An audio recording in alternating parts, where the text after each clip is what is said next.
Saludos, muchas gracias en primer lugar a la organización del Congreso por invitarme a participar como ponente invitado en este maravilloso evento y también, por supuesto, muchísimas gracias a todas y todos los que os conectáis para interesaros por esta intervención en la que vamos a hablar un poquito de un proyecto que venimos desarrollando desde hace años con colectivos de víctimas del conflicto colombiano y que yo tuve la oportunidad de desarrollar intensamente en mi estancia en Colombia durante 4 años como profesor en la Universidad de Medellín y que ahora ya desde la Universidad de Salamanca en España, trabajando con distintos colectivos y universidades en Medellín, pues seguimos desarrollando intensamente vinculado a la aportación de, bueno, pues de la construcción de memoria a través del cine documental. En este caso, a través de un caso concreto, que es una película que tuve la oportunidad de dirigir junto al profesor Alejandro Alzate en 2020, el documental Palabras de Luz, protagonizado por Luz Helena Salas, una mujer poetisa, líder social y víctima también del conflicto a través de distintos hechos victimizantes, fundamentalmente de desplazamiento forzado desde el campo hacia la ciudad, pero también con la triste y nefasta desaparición y posterior asesinato de uno de sus hijos a manos de un grupo paramilitar que operaba en la Comuna 13 de Medellín. Bien, pero para no desgranarles muchos detalles de la cuestión, me van a permitir que comparta de nuevo para compartir el sonido que posteriormente vamos a utilizar. Eh, Perdón, ahora, que a veces uno, aunque lo ha hecho muchas veces, se sigue liando un poco. Ahora, nuestra intervención tiene por título el cine documental como herramienta de construcción de memoria en el conflicto colombiano y, como digo, eh, voy a utilizar como punto de apoyo el documental que dirigí junto a Alejandro Alzate, Palabras de Luz, y, como les decía, está protagonizado por Luz Helena Salas. Bien, muy rápido, muy breve, un pequeño contexto de la situación en la que hemos tenido la oportunidad de trabajar, pero sobre todo el contexto que ha vivido la población colombiana, la población de víctimas colombianas sobre la que nosotros nos focalizamos. Ya veremos por qué luego nos focalizamos fundamentalmente en la aportación que hace en el discurso de las mujeres, pero eso será objeto de otra parte de la intervención. Eh, Acá en Colombia tenemos una situación de, digamos, en cifras que, que es extraña, ¿no? Que es extraña para el contexto geopolítico en el que está ubicado Colombia en la actualidad. Extraña, por desgracia, obviamente, porque las cifras a 31 de diciembre de 2022 que ofrece el registro único de víctimas, perdón, son para un país de más de 40 millones, algo más de 40 millones de habitantes, son absolutamente aberrantes. Hay reconocidas más de 9.400.000 víctimas del conflicto armado, que, si se fijan en la cifra inmediatamente inferior, han sufrido o hay reconocidos más de 12 millones de eventos o de hechos victimizantes. ¿Esto qué quiere decir? Que hay personas que han sufrido, como en el caso de Luz Helena, más de un hecho victimizante a lo largo de su vida. La generación de un conflicto que se ha convertido durante años en estructural y que además ha imbricado, digamos, todas las parcelas de la sociedad o la mayoría de las parcelas de la sociedad colombiana, hace que obviamente sea muy difícil escapar de ese conflicto. De hecho, la cifra que ven a la izquierda de la pantalla, 8.375.000 víctimas de desplazamiento, que se siguen actualizando a día de hoy, no solo porque se reconozcan casos que ocurrieron hace años, que también se está produciendo, sino porque todavía a día de hoy la presión sobre determinadas áreas rurales fundamentalmente hacen que siga llegando a día de hoy personas desplazadas del campo hacia la ciudad. Algo que, digamos, ha vertebrado también la naturaleza del conflicto y que también, por supuesto, ha vertebrado la convivencia en las áreas urbanas de Medellín y de la mayoría de las grandes ciudades de Colombia.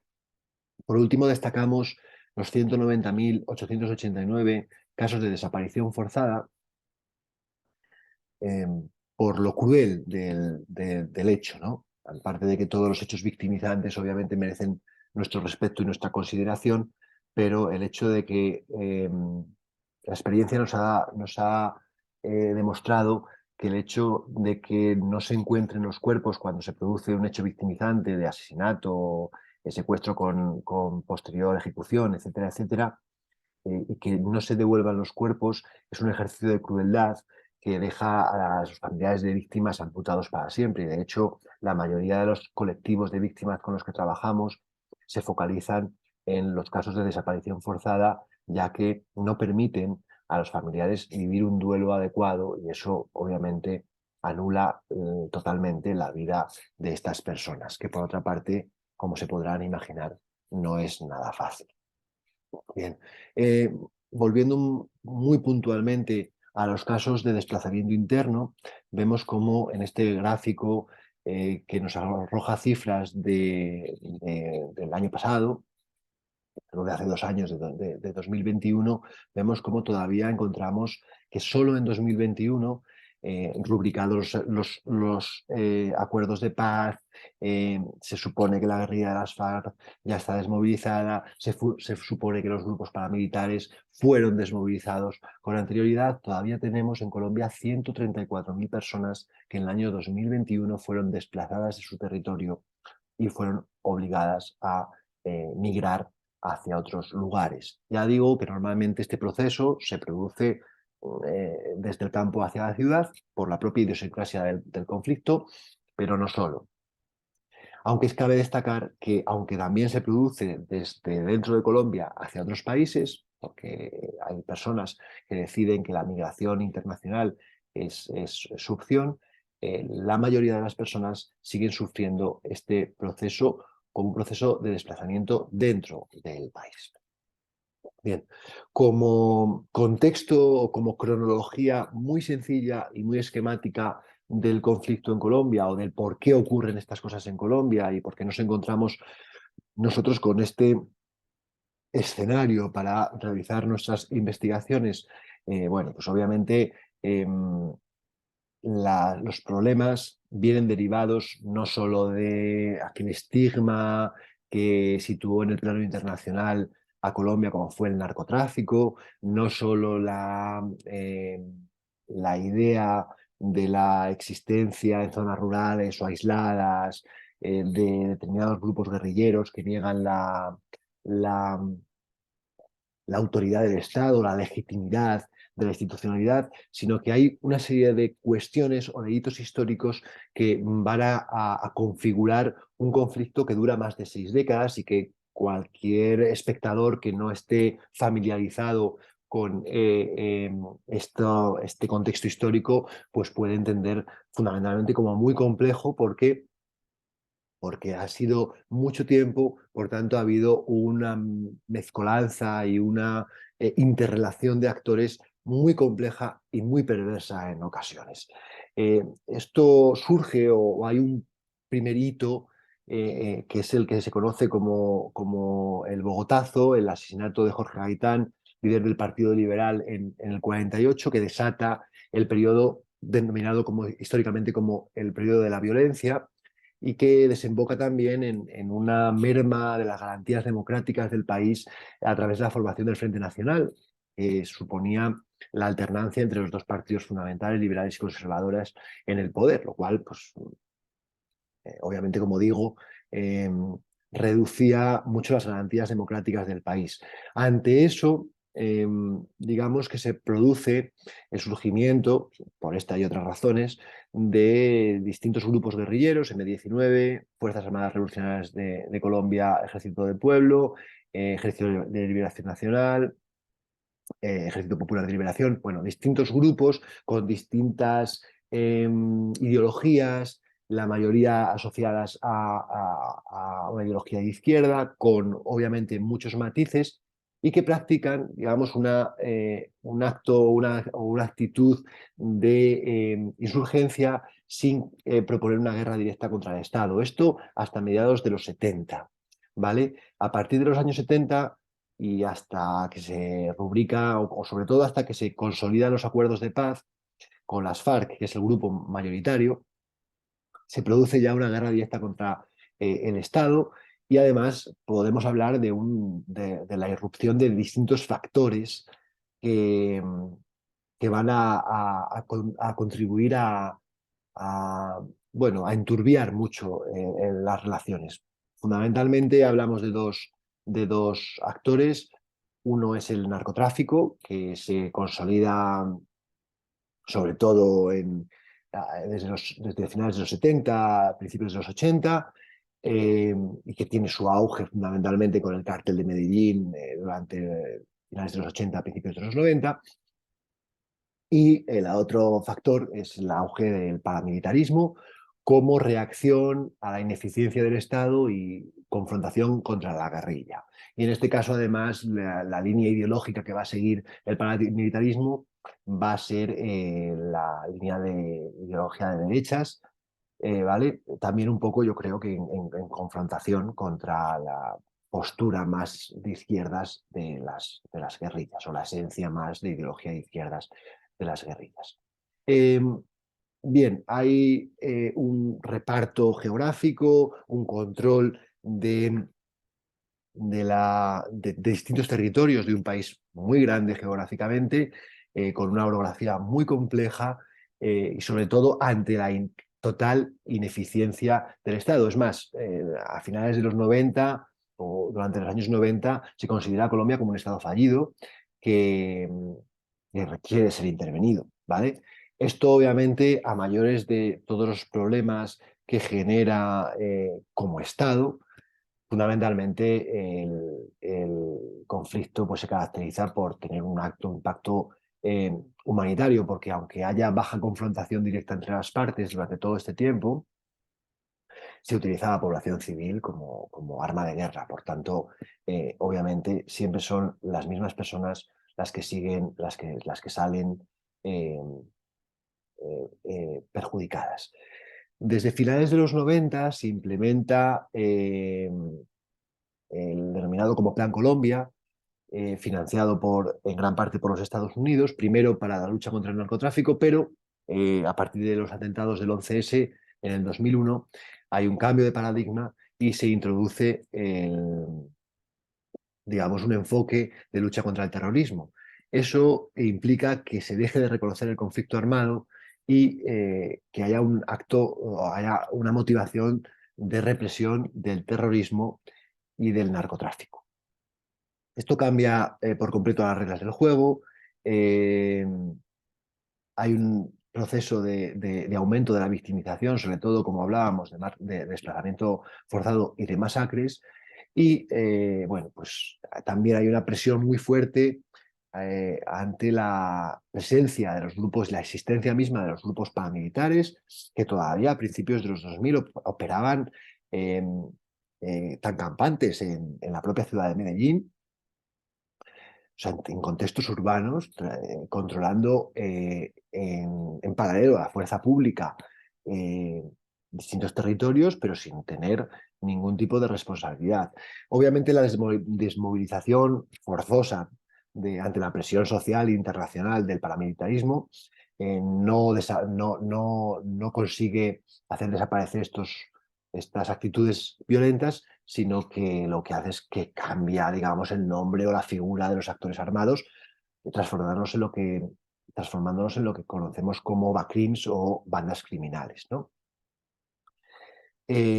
Obviamente esto nos deja un escenario en el que la población civil está sometida a una presión y una violencia muchas veces manifestado por ellos mismos absolutamente insostenibles. De hecho, hay todo un sector de la población que se ve traumatizado por esta situación de auténtica guerra y unas manifestaciones violentas, sobre todo en estos barrios, en estas comunas, que se producía a diario ante la absoluta impunidad de los actores. Obviamente esto hace que lleguemos a un punto en el que hay un agotamiento de la política de seguridad de la década anterior, de la política que se veía, esto ocurre a mediados de los 2000, y hay un cambio de enfoque, sobre todo derivado con la presencia de Juan Manuel Santos como ministro de Defensa y posterior presidente de la República, sucesor de Uribe. Y Santos es el que, de nuevo, después de otros intentos de procesos de paz fallidos, trata de llegar o de abrir una solución negociada, sobre todo, ya digo, con las FARC, que va a ser el grupo mayoritario y el grupo que aúna un control, mayor presencia de personas en sus filas, pero además un mayor control del territorio y un mayor nivel de influencia. Perdón, en 2012 se inicia la fase pública de las negociaciones, que ya venían desde un poco antes desarrollándose, y bueno, pues se conocen como las negociaciones de La Habana, y durante varios años se están desarrollando hasta que en 2016 hay un acuerdo de paz entre el gobierno de Juan Manuel Santos y las FARC, para que haya un tránsito entre la figura de la guerrilla a partido político. ¿Vale? Aquí se implementa un proceso también de desarme, desmovilización y de reintegración de los miembros de la guerrilla, que con el gobierno Duque pues no se ha terminado de cumplir. Veremos ahora el nuevo horizonte que se abre con el gobierno de Petro, que obviamente tiene un cariz ideológico totalmente distinto. Bien, obviamente las cifras son aplastantes en cuanto a la demostración de que la aplicación de determinados planes no ha tenido éxito y que la apertura de periodos negociados ha tenido un éxito rotundo en algo que nosotros consideramos básico, que es la reducción de los niveles de violencia, o sea, la reducción drástica de los niveles de víctimas. Y aquí vemos cómo la evolución de los desplazamientos forzados es mucho más fuerte en la aplicación de la política de seguridad nacional. En el Plan Colombia, recién implementado el Plan Colombia 1 y 2, tenemos en el año 2002 más de 600.000 personas en Colombia que se ven desplazadas de manera forzada de sus lugares habituales de residencia. Y algo que no se acaba, porque todavía a final del 2021 tenemos 5,2 millones de personas desplazadas internas en el país, lo cual pues, no deja de darnos unas cifras absolutamente aberrantes. En nosotros, todo esto que les he explicado así en 15 minutos muy rápidos, lo hemos tratado de comprobar y hemos tratado de comprobar las manifestaciones concretas que se generan respecto a estos hechos victimizantes y fundamentalmente cómo la actitud de las víctimas como generadoras de un discurso de la memoria se articula, lo hemos podido comprobar en distintas zonas del país, focalizadas fundamentalmente en Soacha, en Bogotá y en distintas barriadas, distintas comunas de Medellín. Pero en la que más hemos estado trabajando ha sido la Comuna 13, que es una comuna pues de aluvión, como digo, de personas que en su mayoría durante casi 4 décadas han venido desplazadas del campo hacia la ciudad, muchas veces desplazadas con desplazamiento forzado y que llegaban a la ciudad con una mano delante y otra detrás y que necesitaban, obviamente, un lugar donde vivir. Estas zonas, sobre todo laderas del Valle de Aburrá, en Medellín, eran habitadas con un urbanismo absolutamente informal, que primero empezaban por casitas de medios precarios o casi chabolas y que luego se han ido configurando como viviendas a lo largo de toda la ciudad. De toda la ladera, perdón. En la Comuna 13 viven aproximadamente unas 150.000 personas y aunque administrativamente están reconocidos 19 barrios, sí que los colectivos y las personas que viven allí identifican hasta 25 territorios con una identidad propia. Lo que ocurría en esas laderas, más allá de contárselo yo, se lo va a contar Luz Helena Salas en este fragmento del documental que hemos rescatado para ilustrar cómo era la vida en la comuna y cómo, por desgracia, sigue siendo hoy todavía.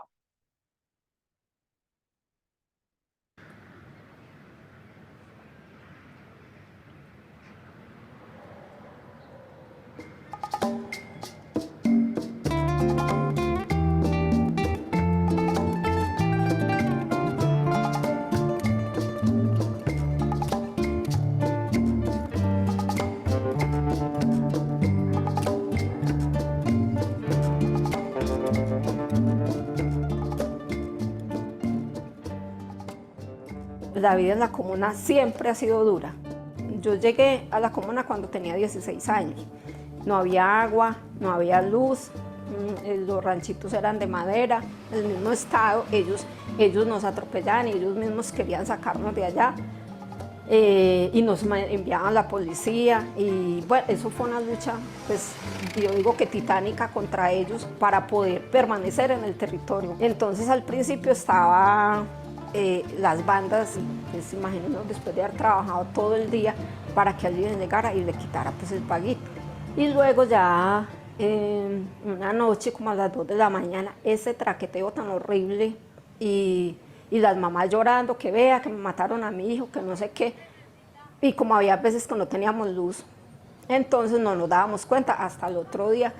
que ya nos dábamos cuenta, vea, fue que mataron a Julanito, a Peranito. Entonces fue cuando cuando llegaron las milicias, pues cuando llegó este grupo armado haciendo limpieza. Yo digo pues, o sea, que no, que ni con ellos ni con los otros. Pero la ventaja, pues, o sea, sí, llamémoslo así ventaja, porque las cosas hay que llamarlas por su nombre. Con la ventaja que teníamos con las milicias populares, con el CAP y todos ellos, era que como eran jóvenes del mismo barrio, ellos, por ejemplo, nos decían, para adentro que se va a calentar que se calentó esto, para adentro, no queremos ver a nadie afuera. Entonces, ¿uno qué hacía? De una, corría para adentro. O sea, uno mismo se encerraba y ya métase debajo de la cama, porque ni siquiera podíamos dormir en la cama. Ya métase debajo de la cama y ya, pues espere la balacera bien tremenda.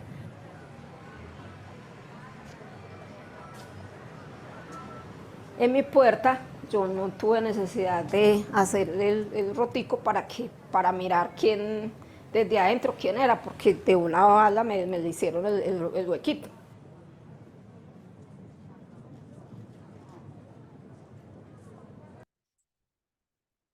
Bueno, como ven, obviamente estos testimonios que configuran la película y que al final el relato, perdón, apabullante de Lucelena es el que ha configurado todo un documental, da buena cuenta de una situación que se vive cada día y que de alguna manera conecta con algo que apunta Gonzalo Sánchez, exdirector del Centro Nacional de Memoria Histórica, destituido con el gobierno Duque, que ha hecho, bajo nuestra consideración, grandes aportaciones a la construcción de memoria histórica y memoria colectiva en el país, que es que se da una situación muy paradójica, que es que esto, a diferencia que ocurre eh, bueno, pues con intentos de construcción de memoria como los que se producen en Europa o a nivel más particular en Alemania, consecuencia de las atrocidades cometidas en la Segunda Guerra Mundial, o que en los que estamos enfrascados aquí en España, como los derivados obviamente del conflicto vasco y de la guerra civil, que aquí la construcción de memoria, como bien dice Gonzalo Sánchez, corre paralela al escenario del conflicto armado. O sea, que se está produciendo la construcción de memoria a tiempo real cuando todavía se está construyendo la paz. Es decir, cuando todavía ocurren hechos victimizantes. De hecho, una triste anécdota que nos ocurrió hace algo más de un año y medio, presentando la película en Moravia, en otra comuna que está en el centro de la ciudad y que fue en su día un basurero de aluvión de personas con bajos recursos que construyeron sus casas encima de la basura y que hoy ya es un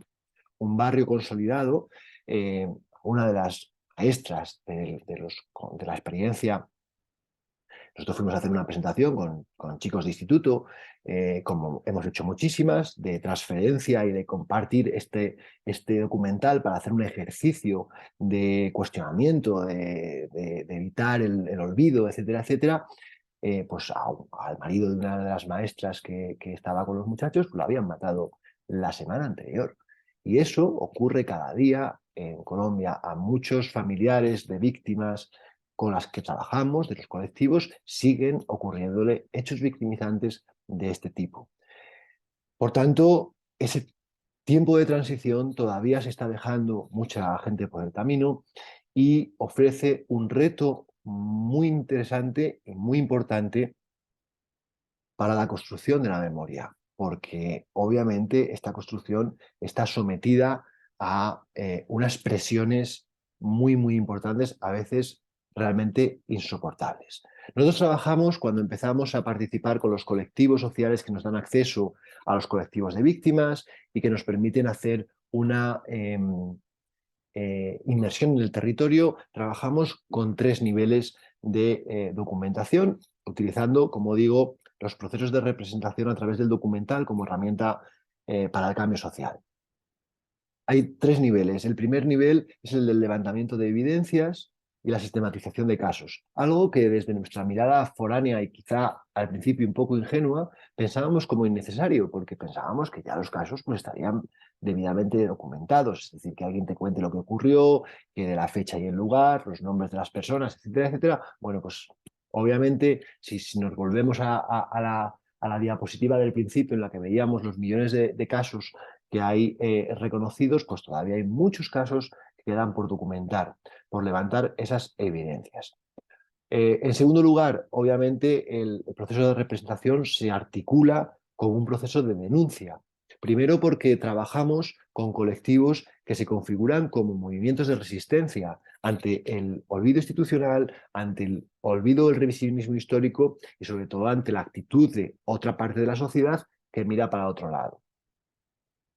En segundo lugar, ya os digo que estos movimientos de denuncia tratan de aflorar estas, en consecuencia o en coherencia con el primer nivel de representación, tratan de aflorar un hecho que entraña una injusticia social y que entraña un delito. Y por último, tratamos de generar espacios para la reflexión. Estos espacios, digamos, configuran el documental como una herramienta didáctica que se puede utilizar para consumo masivo, pero también para el consumo implementándolo en experiencias y en grupos muy concretos y de una dimensión, digamos, más controlable. Bien, obviamente los dos primeros, como les decía, están unidos y están relacionados. El levantamiento de la evidencia implica necesariamente una denuncia. Y esto lo hacemos a través de los colectivos sociales con los que trabajamos. Aquí hemos trabajado con Agroarte Colombia, pero también con otros grupos satélite, otros grupos relacionados como Unión Entre Comunas, que son un colectivo de jóvenes que se dedican a hacer hip hop, tanto rap como breakdance, como intervención muralística en distintos lugares de la ciudad, que digamos, que se relacionan a través de esta actividad, cuando son chicos que viven, chicos y chicas que viven en comunas distintas y que por ese simple hecho ya son enemigos, ¿no? Ya son personas que no pueden interactuar. El movimiento Ríos Vivos, también muy focalizado en zonas rurales, pero que como han visto en las imágenes del documental, este fragmento que les he mostrado, las zonas rurales en las comunas se diluyen y podemos pasar de la urbe a la huerta en 2 calles, ¿no? Y el Partido de las Doñas, bueno, también es un movimiento también de mujeres que se han articulado como líderes comunitarias y que articulan también una actitud política frente a las situaciones de desigualdad y de injusticia social. Estos colectivos siempre tienen unos rasgos definitorios, siempre son de estrato bajo, siempre son intergeneracionales, por tanto, aunan a gente con experiencia a la que le han pasado muchos esos victimizantes con gente joven a la que puede tener otra perspectiva de los hechos, siempre tienen desconfianza hacia las instituciones, obviamente creemos que perfectamente justificadas, y están ligados a la construcción de memoria y a la toma del espacio público para luchar contra la violencia, una violencia que, como digo, les sigue afectando día a día. Ahí vemos un poco que también lo hemos mostrado en la película, algunas imágenes muy representativas de cómo es la configuración urbana y la configuración urbanística de estos territorios que hacen que el control por parte de la institucionalidad, pero también que la vida en sí misma pues, sea muy dura porque bueno, pues son zonas donde las casas todas están muy apretadas, donde las callecitas son apenas pasillos llenos de escaleras, llenos de laberintos, donde es muy fácil perderse, donde es muy fácil esconderse, etcétera, etcétera, ¿no? Por tanto, son lugares donde la impunidad es más fácil de mantener cuando hay personas que cometen delitos o crímenes. Aquí tenemos una imagen que he querido traer del 18 aniversario, la conmemoración del 18 aniversario de la Operación Orión. Esta imagen está situada, está localizada en el convento de la Madre Laura, que es un lugar de la Comuna 13 de Medellín que sufrió mucho la violencia, que era frontera invisible y que acogió también muchas veces a personas víctimas, vecinos del barrio que huían despavoridos de las balaceras bien tremendas que ya nos narraba Luz Serena en el documental. Y estas intervenciones, en concreto de Mujeres Caminando por la Verdad, en este caso, siempre, como les decía al principio, están ligadas, aparte a la búsqueda de justicia y reparación de las víctimas, a encontrar a los seres queridos que están desaparecidos, que como ven ahí, pues siempre llevan a su lado en fotografías. En este caso, Mujeres Caminando por la Verdad está conectada con el movimiento de víctimas de crímenes de Estado, dado que el paramilitarismo actuó muchas veces en colaboración con la fuerza pública. Por tanto, el Estado tiene una responsabilidad muy grande en todo esto que ha ocurrido. Aquí vemos algunas de las integrantes en el 18 aniversario. Estábamos en plena pandemia en esta parte del rodaje de la película y en esta parte del acompañamiento que veníamos desarrollando con los colectivos para el rodaje del documental y bueno, para el desarrollo de nuestros proyectos de investigación. Aquí tenemos a Luz Serena, que ella es poetisa, leyendo algunos de sus poemas, que son una crónica de lo que ha ocurrido y lo que a ella le ha ocurrido, por tanto, en sí mismos son un ejercicio de memoria. Un poco antes también trabajábamos en el Cementerio de la América, que es un espacio intervenido por los colectivos sociales, que esta foto es muy representativa, porque está en la Comuna 13, abajo de la Comuna 13 en San Javier, y que se ha configurado como un punto de encuentro donde ocurre algo que a nosotros como científicos sociales nos parecía muy curioso, pero que luego encontramos como que era muy oportuno. Creo que esa es la palabra. En esta imagen vemos cómo está la comuna al fondo, vemos arriba aquí una parte como de la montaña que está escarbada. Ese es un sitio denominado como la Escombrera, donde se tiene documentado que están enterrados muchas de las víctimas de estas personas desaparecidas o los restos de estas personas desaparecidas, y es catalogado como la fosa común urbana más grande de América Latina. Eso está junto a los lugares donde todavía las madres, las hermanas, los primos, los amigos de estas personas desaparecidas siguen viviendo. Este cementerio, aparte de ser un lugar donde mantener el recuerdo de los seres queridos que ya no nos acompañan, también es un lugar donde se hace acción social. De hecho, en esta ocasión, donde está tomada esta fotografía, estaba actuando parte de la Orquesta Sinfónica de Medellín en un ejercicio, como digo, de intervención del espacio para, bueno, pues para generar espacios de convivencia y de paz. Estos colectivos también desarrollan también el muralismo como parte de sus actividades. En este caso, el artista Jomag, que nosotros hemos tenido la oportunidad de trabajar con él, de hecho acabó también como profesor colaborador en la Universidad de Medellín, donde yo trabajaba, hace este mural de Luz Serena, otras dos mujeres, líderes sociales, que, bueno, pues que trabajan en la construcción de memoria y que trabajan en pro de la justicia social. Esta es la entrada del cementerio, que está en plena comuna, y estas intervenciones pues también dan buena cuenta. Aquí tenemos la entrega de murales, también dan buena cuenta de la importancia de todo este tipo de procesos a nivel del impacto que generan en los barrios pero también del impacto que generan en estas personas que ven acá, que son víctimas del conflicto y que en el caso de estas 4 mujeres, sus hijos fueron asesinados o desaparecidos, bueno, pues sin causa aparente, ¿no? También, como les decía, nosotros trabajamos desde el punto de vista intergeneracional y trabajamos acompañando actividades que generan los colectivos o los grupos con los que trabajamos. En este caso es un acto de siembra simbólica porque la vinculación con las plantas tiene su esencia en el origen rural de la mayoría de estas personas. Para ellas son muy importantes las plantas. Además, en Medellín tenemos un clima absolutamente propicio para ello y, por contra, o paradójicamente, tenemos espacios donde no hay ni siquiera 1 metro cuadrado de verde, todo es cemento, todo es espacio urbano. Por tanto, estos espacios generan también encuentros donde las personas pueden narrar sus hechos y donde nosotros participamos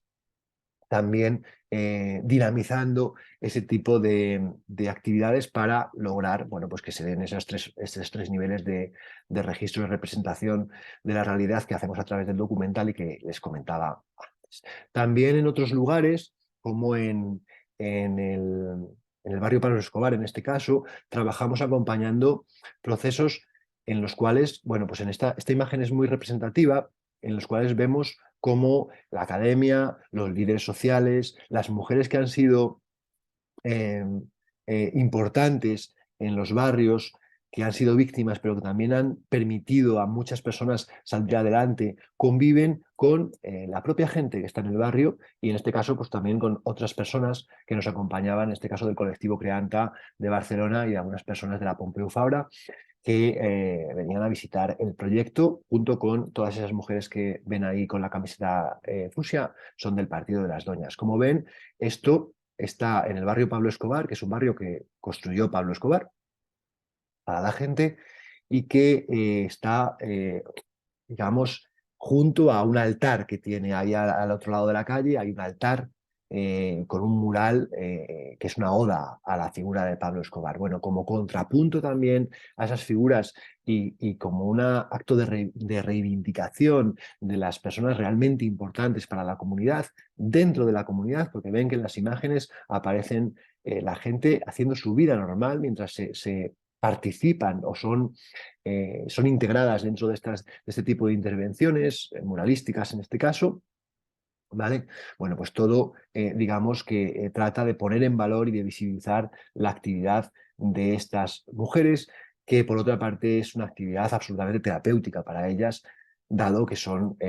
personas que viven, como te digo, absolutamente traumatizadas en muchos casos. Aquí tenemos la entrega del muralista, que aquí están los líderes sociales, personas de la academia, y como ven en la imagen también están personas que viven allí, ¿no? Entonces, bueno, pues esta imagen también me parece muy tierna de la entrega a doña Margarita, una líder social, una persona absolutamente impresionante que participó y que se prestó a que su rostro pues, también estuviera representado y no solo que se veneren a personas que, bueno, pues que obviamente han tenido una intervención más que dudosa en la historia. Aquí tenemos una imagen de nuestro proceso de documentación con Lucerena en su propia casa contándonos en unas primeras entrevistas cómo era la vida de sus hijos, cómo era la estructura de su familia, que obviamente quedó absolutamente destruida cuando asesinaron a sus hijos y cuando posteriormente, a raíz de las amenazas que surgieron después de ese asesinato, pues ella tuvo que salir desplazada de nuevo a otros lugares, ¿no? Ahora vive en un lugar digamos, desconocido porque no se puede, por seguridad no se puede desvelar. Como les decía, estos procesos de representación culminan en la generación de espacios de reflexión que nosotros desarrollamos desde la correpresentación o la representación compartida. ¿Por qué me parece importante esto? Porque esta representación compartida, ya además desde el punto de vista del documental, nosotros, o desde el hecho de documentar, nosotros nos lo planteábamos como algo que debía evitar constantemente esa representación del objeto de estudio silente, ese ejercicio de paracaidismo que muchas veces se realiza desde las miradas foráneas, extranjeras, como era mi caso en la intervención en Medellín, pero también que se hace o que se ha hecho tradicionalmente desde los medios de comunicación, ¿no? En muchos casos hemos visto o nos han transmitido anécdotas o situaciones tan dolorosas como que hay personas que solo mantienen una fotografía en papel de sus seres queridos y que periodistas o comunicadores o miembros de los medios de comunicación, con toda su buena intención seguramente, las piden para hacerse eco de esa historia y que luego esas imágenes o esas fotografías nunca vuelven a la mano del familiar, ¿no? Eso es un acto de crueldad absolutamente reprochable, pero también era un punto de referencia sobre qué queríamos evitar, ¿no? Por tanto, ese ejercicio de correpresentación nos parece muy interesante desde el punto de vista de que las personas que prestan su testimonio sean copartícipes de la elaboración del relato, generando de alguna manera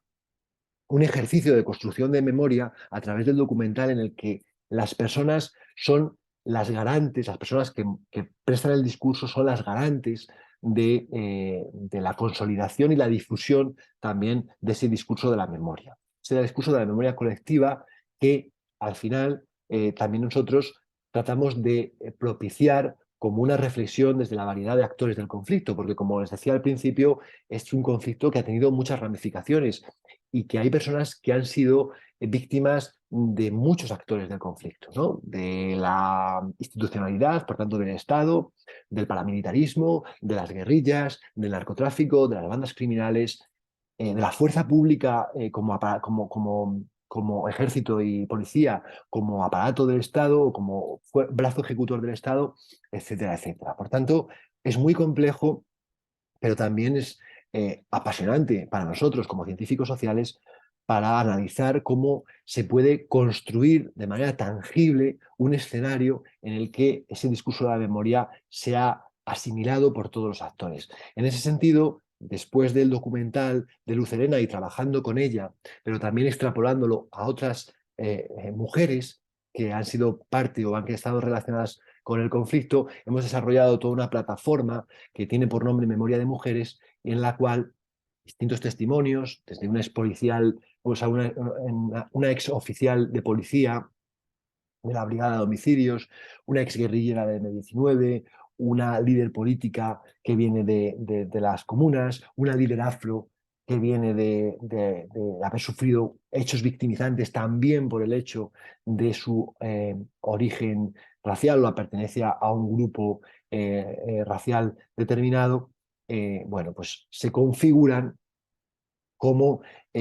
voces que constituyen o que conforman ese discurso de la memoria, ese discurso de la memoria colectiva que tan necesario es en un escenario como el colombiano, donde, insisto de nuevo, se siguen produciendo hechos victimizantes que nos llevan a reflexionar sobre esto y a considerar que este ejercicio de transferencia que hacemos desde la academia, desde la universidad, tiene una responsabilidad muy fuerte en tanto las personas se siguen viendo afectadas por esta cuestión. Por tanto, para finalizar con mi intervención, simplemente hablarles un poco a modo reivindicativo también del uso de los contenidos que nosotros generamos desde la investigación, pero también desde la creación en el ámbito de la comunicación y que a través del documental y de otros, digamos, otros formatos transmediales nos han permitido impactar de manera real sobre la comunidad. No les voy a decir cambiar de manera efectiva la vida de la gente, pero permitir otorgar herramientas para que esas personas también tengan una actitud distinta, sobre todo hacia la reivindicación de su relato, de su discurso, que muchas veces también es lo que ellos demandan. Por último, obviamente, todo esto eh, concluido a partir de esta cita que les pongo, esta reflexión que les pongo final, ¿no? La construcción de la memoria histórica debe ser resultado de un proceso colectivo, de creación de un discurso común e inclusivo. Y para eso, o para lograr eso en Colombia, pues obviamente hay que tener en cuenta todas las realidades, pero también no olvidarnos de que hay que esclarecer, revisar y reflexionar en un contexto de paz, que ojalá con el gobierno de Petro, que ahora recién está implantándose, sea un proceso de consolidación que sobre todo pues, permita a las personas que son víctimas del conflicto pues, tener una mejor vida. Obviamente estos son objetivos muy ambiciosos, pero en esta pequeña intervención que les he venido a traer acá, pues tratamos de establecer mecanismos eh, mediante los cuales hacerlo posible. Muchísimas gracias por la atención y ya saben que a partir de los contactos que se generan en el Congreso y de los distintos lugares de contacto o de acceso que tenemos en la academia, pueden contactarme para seguir trabajando y reflexionando sobre estos temas. Un cordial saludo y muchas gracias por la atención.